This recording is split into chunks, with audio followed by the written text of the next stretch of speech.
He's not a bat, he's a man who fights crime. And we're gonna watch him fight for a minute at a time. With John and Niall and a guest who doesn't rhyme. It's Bat Minute!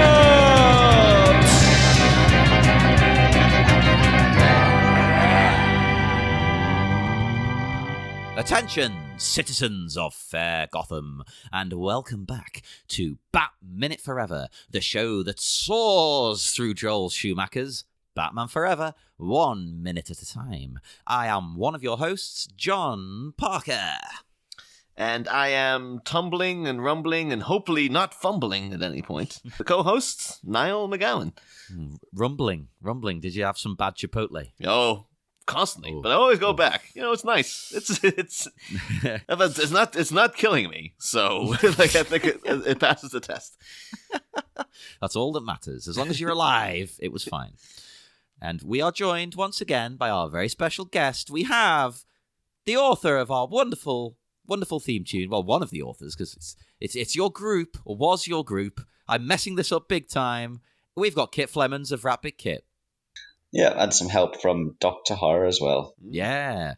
A doctor? What kind of doctor? Well, he's clearly a doctor of horror. That's a doctorate you can take, isn't it? I'm sure it probably is. Somewhere you definitely probably. Yeah, that would be a thing. But anyway, this is minute 35, and the minute starts with a family of flying frolic folk, and it ends with the arranging of a second date. Ooh. Bruce Wayne doesn't mess around. No, I mean, let's be honest. It's weird enough taking, for your first date, a lady to the circus.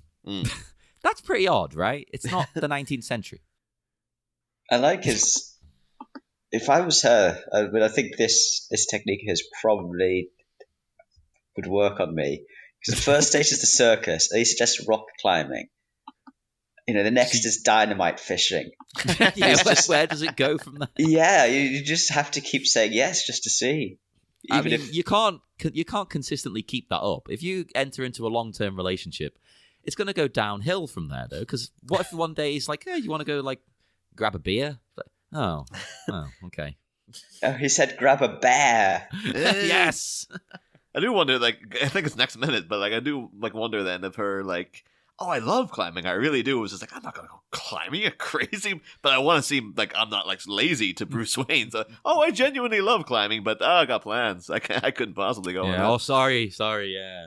Oh, we'll get to that though. They're calling her friends, going, "This asshole invited me out climbing for a second date. Was he crazy?" I know. Can't you just go to the movies? Like a normal couple, but, you know. To be fair, I'll defend him taking her to the circus because he did pay quite a bit of money for a donation to via the circus. Yeah. So maybe he's like, I'm getting every friggin' penny's worth out of this goddamn thing. I'm bringing I got other 5 dates in different rows. So I'm going nipping back and forth with them. That'd be a good scene, but like Mrs. Doubtfire kind of. But he's got to go between all the dates. Oh, I'd love that. As like him and that the guy from Last Action Hero. He's just sitting with him for some reason.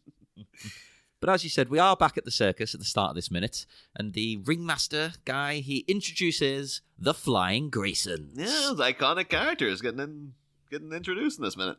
Ringmaster as well is the key example of the value of accessories, because he shows that what I think is be an okay suit.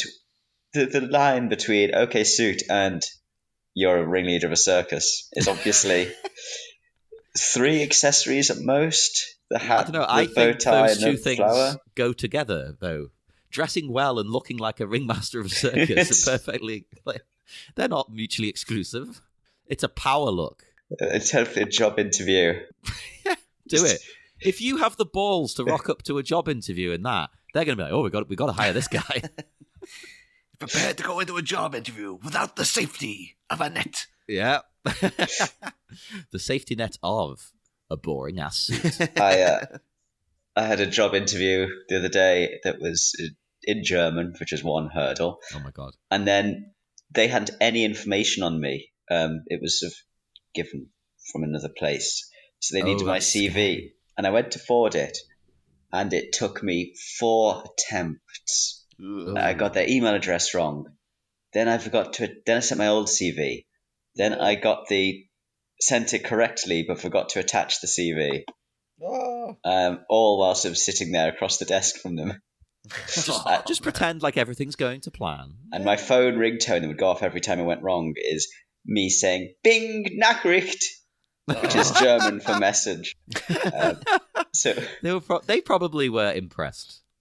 It's one of those things like in any movie that would be like, oh, they're gonna kick him out, but then it'd be like, you know what, kid, you got gumption to come in and do that in front of us. You're hired. I mean, yeah, if you've got the guts to do that, screw it. You are hired. Because what else are you going to do out of the box? I can't believe you came in here so amateurish. You wasted our time. But you also showed guts. That would be my logic as a hirer. Yeah. this is the sadly all a bit boomer mindset. The millennial equivalent is, what, you've got gumption?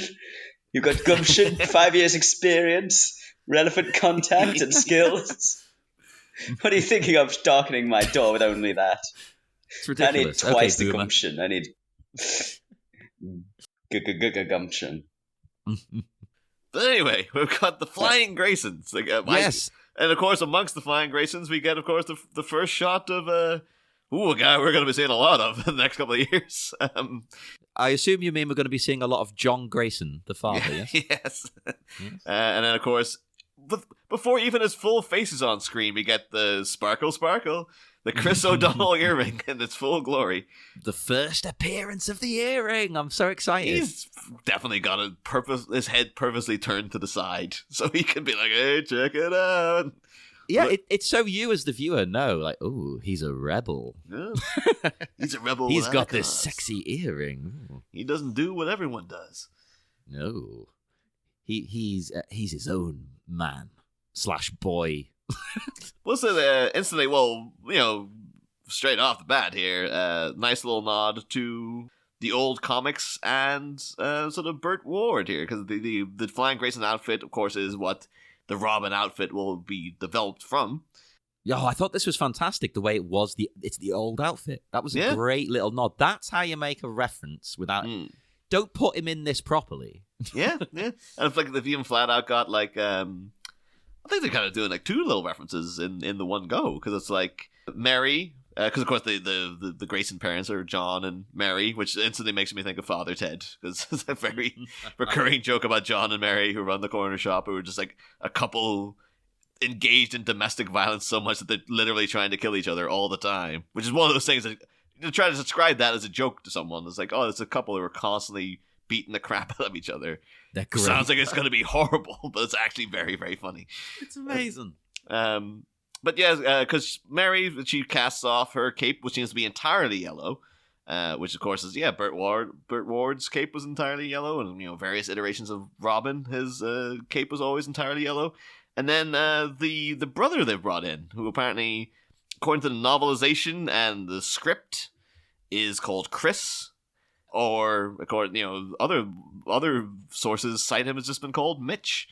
Yeah, I've got Mitch. Yeah, but he's got a yellow lined black cape, which is very in line with the Tim Drake Robin and the animated series Dick Grayson.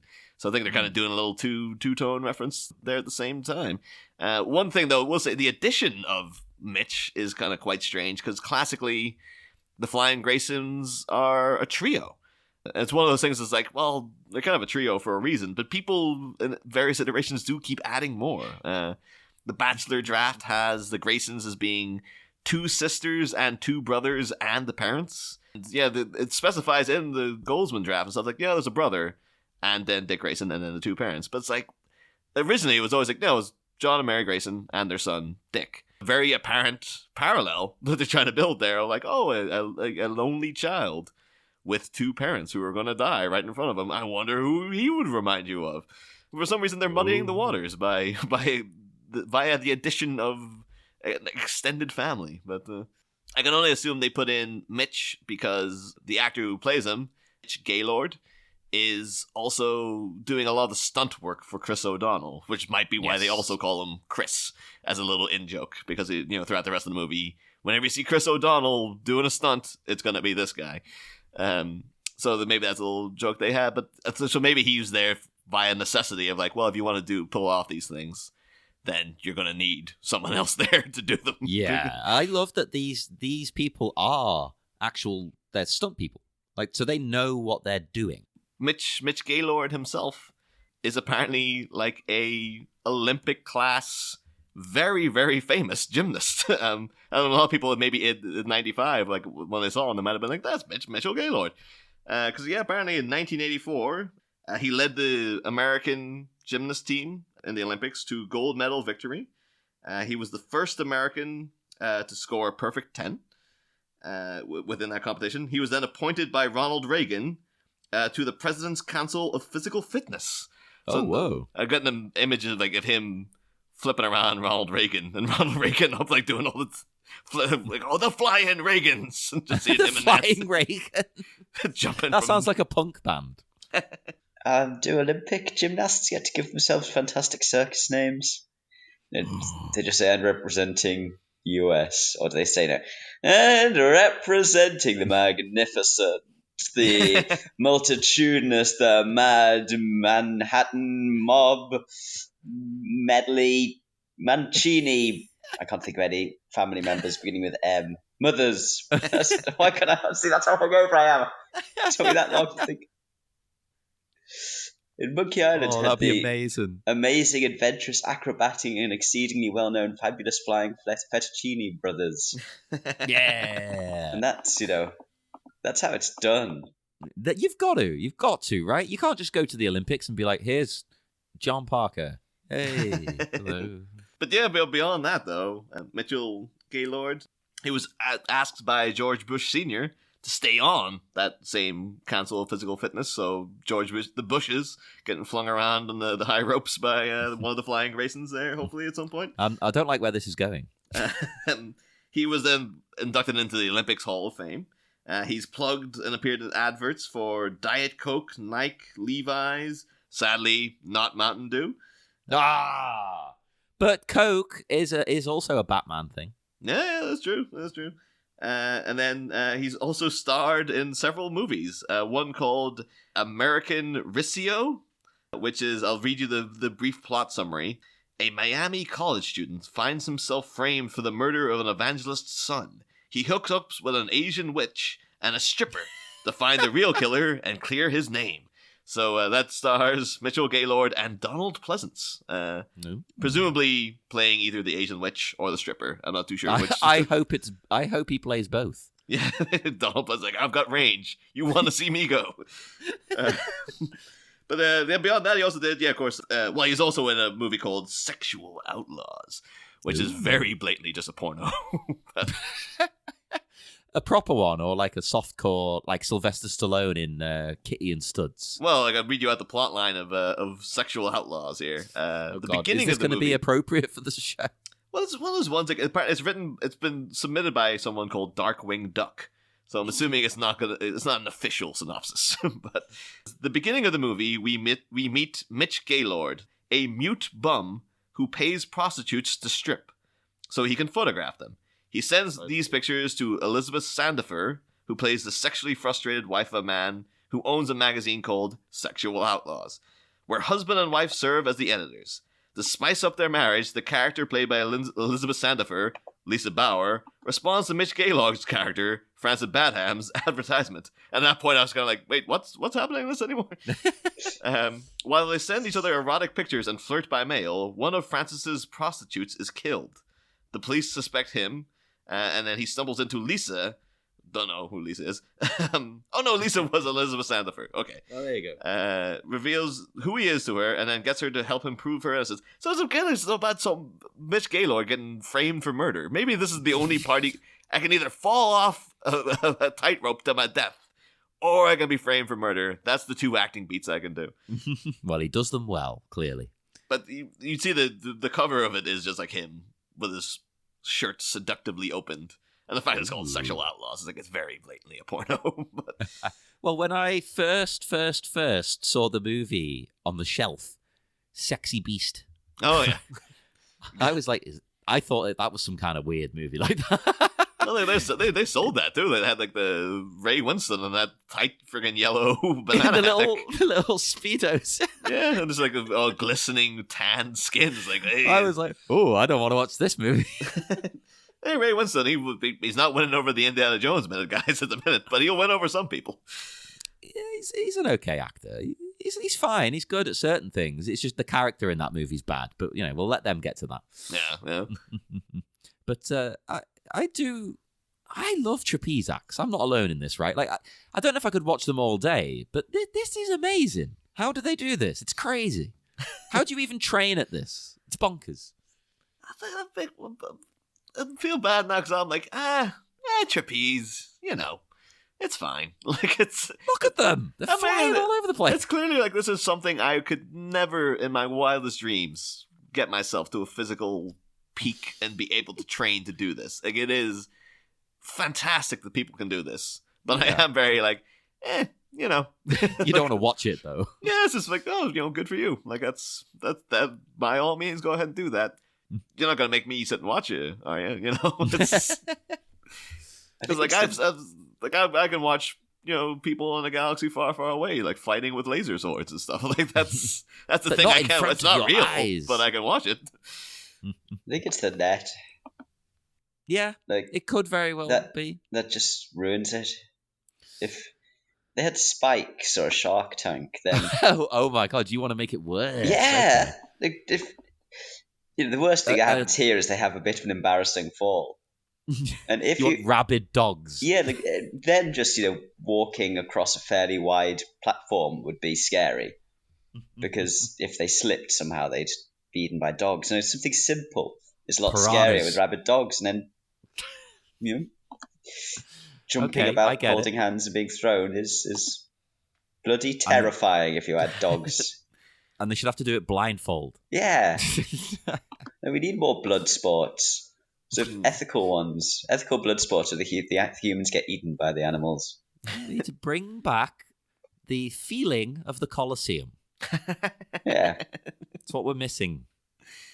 Well, I've been recently getting really into, I think I've got it randomly recommended on a YouTube link. And now I've been like going on a deep dive of clips from Penn and Teller's Fool Us, which is the show they used to do with Jonathan Ross, of course, friggin' the guy who declared this to be the greatest movie ever made in the back of the age. But now hosted by Alison Hannigan, of all people.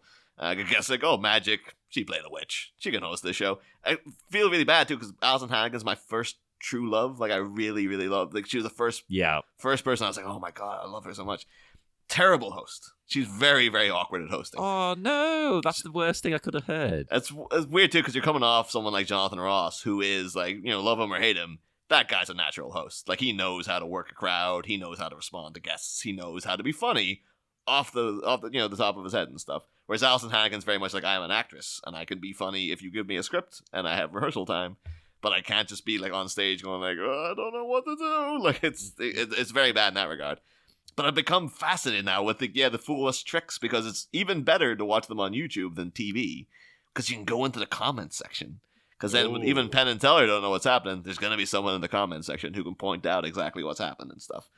So it's maybe potentially ruining magic video by video by having some asshole in a comment section going, well, you can see it this second right here. The hand slips under the table briefly, and that's obviously where he got this card and all this kind of stuff. But anyway, give me a card trick any day of the week over acrobatics, quite frankly. Really? Oh, I liked it. I actually looked up as well, like the history of trapeze. And there was a lot of information, obviously, so I'm not going to read all of it. But I just thought it was interesting that it was developed by Jules Léotard. The Leotard's invented by Michel Trapeze. in a stroke of irony, yes. No, the leotard is named after him. Oh, well, there you go. Because he popularized this outfit, so it must have had another name before. So people started calling it that. Skin grabber or something. yeah. But he was a French acrobat and aerialist from Toulouse, and he developed this in the mid-1800s. Oh. So he invented the flying trapeze, practicing over his father's swimming pool. Oh. Which is interesting. And That's quite Flying Grayson-esque as well. It's like, oh, it's a family affair. I cannot say whether there were piranhas in the pool or not, or dogs in the pool. But, he practiced over that, and he inspired the 1867 song "The Daring Young Man on the Flying Trapeze" by George Laybourne. Ooh. So go and listen to that after this episode, everybody. Well, I will give commendation. Like, I don't want to feel like I'm being snooty to acrobats. I don't want to be labeled anti-acrobat, but not in these times. So I do have to it's one of those things you do wonder where did this idea come from though? Were people just sitting around going, I wonder if I was to be able to hang a thing from that, if I could grab it and then flip in the air. And then, how did it at the very base start being developed? Where someone was like, I bet you could do that. Someone catches me. Because one of those things, why would... It's like skiing to me. It's like, well, why would you want to try that? Why would you be like, I bet you I could do that. I bet you if I strapped 2 pieces of wood, I could go down that really slidey mountainside, and it'd be really fun. I think it all comes from drunken bets. Well, presumably. It just seems like it's just so much of a... Maybe because this is back again. Yeah, this is back in the day, pre-internet and stuff. And I guess people were just very bored. So just you know what? I've read all the books we have in the house. I'm gonna go up and see if I can flip myself up in the air, grab that branch, and then swing, flip over in the air after that, and then land on a perfect dismount and see if that works out for me. And if it doesn't, I'm gonna train my kids to do it as well, and then hopefully one of them will get it at some point. I will say, apparently, also the Mitch Gaylord, he developed 2 particular types of flips. So you have the Gaylord flip and the Gaylord 2. And apparently they are regarded as the most difficult flips to do, in gymnastics, basically. It's very rare that someone could pull those off. So again, fair play to the guy. He deserves to star in his porno movies and his, occult mysteries with Donald Pleasance, because he's put in the work and stuff. But it is just one of the things if someone pitched going, "Oh, you want to go see the acrobats?" I still will be like, "Nah, I think I'm good." But this is part of a larger show. You'd be willing to sit through a performance, right? This is like when you go out to see a musical and you can sense the ballad coming, and you're like, "Okay, I'm gonna go help," and this is the time to nip to the toilet. No, I'm too emotional. I like the ballads. But yeah, so we do get talking of acrobatics, we get a lot of it in this minute. Meanwhile, though, there was dialogue between Bruce and Chase in the Goldsman draft, and much like we've been talking about throughout the various drafts with Edward Nygma, where they were clearly kind of writing to the strengths of Robin Williams because they thought Robin Williams was going to be in the movie. Yeah, the dialogue between Bruce and Chase again. Much like earlier when Bruce Wayne was supposed to be coming in to make his evaluation of Wayne Enterprises, really strikes me as dialogue been honed to Michael Keaton, and then they didn't get Michael Keaton. It was one of those things because they had so Bruce walking in the VIP section, the loads of photographs and loads of flash bulbs and stuff. Chase says to him, "I'm surprised you aren't blind by now." Bruce saying then, "I'm sorry, who are you?" Pretending he's blind and stuff. Which just seems like a total Michael Keaton move. I can imagine his Bruce Wayne doing that. Yeah, I could. I think it'd probably work a bit better. Yeah, and then so Bruce says, oh, now we just sit back and watch the show like normal folks. The Ringmaster comes out with this, $375,000 to the Gotham's Children's Hospital. Largest donation is Bruce Wayne. Everyone gets up and applauds him. And then Chase says to him, like normal folks, huh? And Bruce says, what, this isn't normal? Again, seems like a Michael Keaton thing to say. And then, of course, then we got now Richard, the youngest Flying Grayson, and all this kind of stuff. And then again, just as the dialogue between him and Chase goes on, it's just Bruce is really enamored by Dick Grayson, and all the stuff he can do. He's like, that kid is amazing. And Chase is like, I don't get you, Bruce Wayne. And Bruce is like, what, me? I'm easy, especially after a couple of martinis. It all just seems like this is Michael Keaton's Bruce Wayne was a kind of chuckles kind of guy. He was When he was out with people, he always had this charming befuddlement, and he always had like a kind of seemed like a bit of a quirky kind of fellow, particularly in the first movie when he's talking to Vicky and stuff at the start. One thing I will say also though is that meeting of Chase Meridian and Dick Grayson in a weird twist of the novelization happens much earlier in the story. There's actually a chapter. It doesn't say, it's not in any of the drafts or anything. I'm assuming Peter David, who wrote the novelization, just made it up whole cloth. Where before Chase has even met Batman, there's a chapter about her moving to Gotham, going out with her brand new leather Gucci bag, and then she gets mugged. Basically, she gets someone just runs past her, grabs the bag. There's a whole thing beforehand where she's looking up into the sky to see if she can see Batman and stuff because it's Gotham and whatnot. And she's kind of like a tourist. She's a newbie, and she's like, "Oh, I want to see Batman." And then, as the criminals run away, she chases after him. Heel breaks, all the usual cliched stuff. And then eventually, the thief is stopped cold by getting a punch in the face by like an arrogant young teen, and that young teen is Dick Grayson. Him and Chase have a little conversation, which is like, oh, he's kind of sleazing up to her basically, and been like, oh, how's it going, and all this sort of stuff. And she's like, oh, thank you so much. And then John Grayson, the dad, intervenes, and Chase is trying to give Dick a reward, and he's just like full like, oh yeah, by all means. And then John Grayson's like, no, we don't accept rewards. The good deed is its own reward, and all this kind of stuff. Chase then starts asking questions like, oh, so what do you do exactly? And she mentions very briefly that she's a psychiatrist. And then John Grayson is just like, no, okay, we're going. And just like instantly swans off. And then has a whole page where he's just saying to Dick, like, that's a psychiatrist. She's going to try to get in your head. She's going to go, oh, why are you into danger and all this kind of stuff. She's going to want to understand why exactly we do what we do and stuff. And I mean, that's a fair point. You would assume that's what she's after. Yeah. Because if you're going to study someone other than Batman, who better than a daredevil? But it seems it's kind of counterintuitive though, because he's also reprimanding Dick, saying like, "You shouldn't have done that." And he's like, "Oh, that guy would have got away." He's like, "Well, it was dangerous." And what do we know about danger? He mentions about the time that Chris's line broke, which is referenced later on in the movie and stuff. And Dick swooped in to save him, but John Grayson's like very much like just don't try to be a hero. But at the same time, he's just got this real thing about like, oh, people and asking about like psychiatrists want to know why we do what we do and all this kind of thing. And you don't want those people getting into your heads, basically.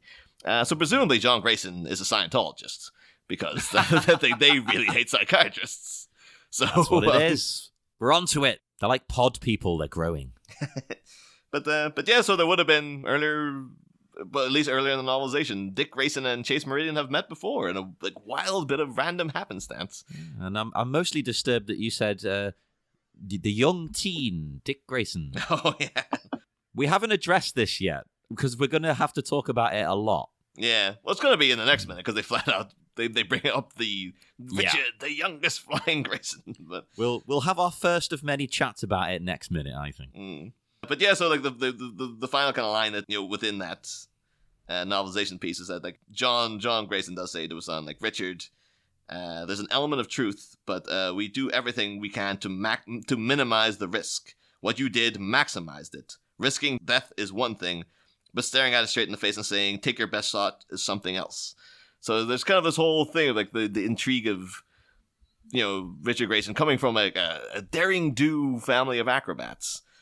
Are really stressing safety, and then what he himself will become down the line, like throwing safety to the sidelines, maybe even within the next couple of minutes, for the greater good.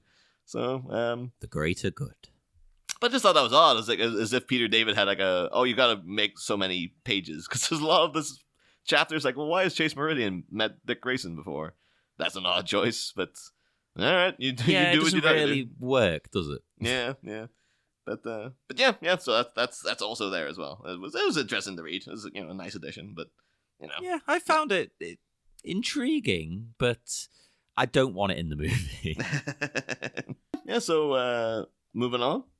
It's kind of tough to do like the rest of this minute because it is a lot of just like it's acrobatic flipping around and stuff. Like pretty cool acrobatics, and then it gets to the bit we talked about earlier where Bruce turns to Chase and invites her to go rock climbing. And the woman with the magnificent glasses. Do you think they're like those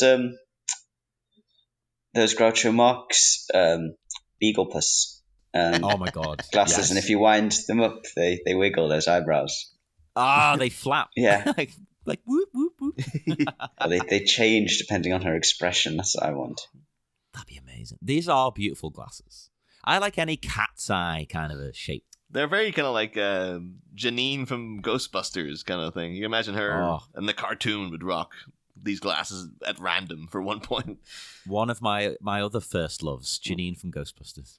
But I guess that woman with the glasses is of course Gossip Gertie. Apparently, freaking got herself a prime seat sat next to Bruce Wayne, so he's gonna be tortured the whole goddamn circus now. Like, hang on, don't let the press sit next. That's harsh. He should have his own private box or something.